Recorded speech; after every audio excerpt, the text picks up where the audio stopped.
పొద్దున్నే ఇంచేపు అయింది లేచి మనకి 8:45 అవుతా ఉంది. కుంటుకొని వెళ్ళిపోతాను అంటే ఏమైనా తెల్ల కాలికి చూడండి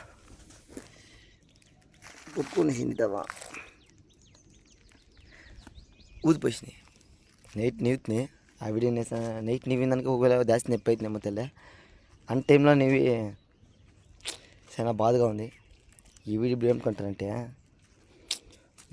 టెంకాయ మాను ఒక ఇత్తిని మేసి పెద్ద చేసేకి ఎన్ని దినాలు అవుతుందంటే ఒక 2 ఏళ్ళకి పోయిన అవుతుంది. సత్యం చెప్తాను, ఇది నేనే ఇత్తిని మేసి నాటిన టెంకాయ చెట్టు. ఇప్పుడు ఏమైందంటే పోయిసా దీని బుడుంలా ఏమో పులుగు కొరికి సెట్టే పోసా. ఈ సెట్ని 2 ఏళ్ళకి పైన అవుతుంది. ఈ ఇల్లు కట్టుకుని ముందర నీళ్ళు మోసి సాకిన చెట్టు ఇప్పుడు అన్యాయంగా ఇట్లు పోసినప్పుడు చాలా బాధగా ఉంది. అంట ఎంత బాధపడి సాకుతుంది తెలిసిన. అట్లా సాకిన చెట్టు మనకి ఇళ్ళ ముందరే ఇట్లు పోయినాడు ఆ బెజార్ చెప్పేకే వేయలే.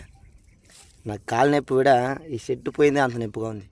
ఎలాంటే ఇట్లా చెట్టుదా ఎంత టెంకాయ ఇడిసి అందరూ కెడుపుల్లో నీళ్ళు చల్లగా అట్లా బాధపడి సాకిన చెట్ల ఇటు చూడ 1 2 3 4 5 6 7 8 9 11 చెట్లు ఉన్నాయి. 11 చెట్లను మించి ఉండేవంతా 4 చెట్లదా పెద్దగా ఉండింది.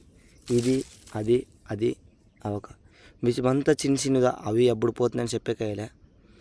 చాలా బాధగా ఉంది. ఇట్లా దానికంతా ఏం చేయాలా, ఇట్లా పురుగులు పడుకునేదానికి ఏమన్నా మీకు తెలిసింటే కమెంట్ చేయండి.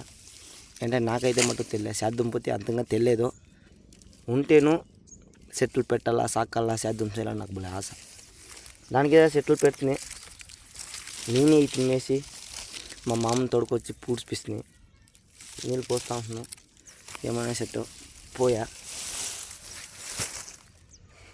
కుంటకాలు అయిపోతున్నాను ఇప్పుడు. దానికోసంతో ఈ వీడియో వేస్తున్నాను. దానికి ఏం చేయాలా మీకు ఏమైనా తెలిసినా మీ చెట్లు కానీ కాపాడుకుంటాం. అట్లా పులుగు పడుకునే దానికి ఏం చేయాలని మీకు ఏమైనా తెలిసింటే కమెంట్ చేయండి. బాయ్. ఏడ పొడలే ఏమైతే నీళ్ళు కాలు మోసేకాయలే లే కొడుకా ఎట్లా పోతున్నా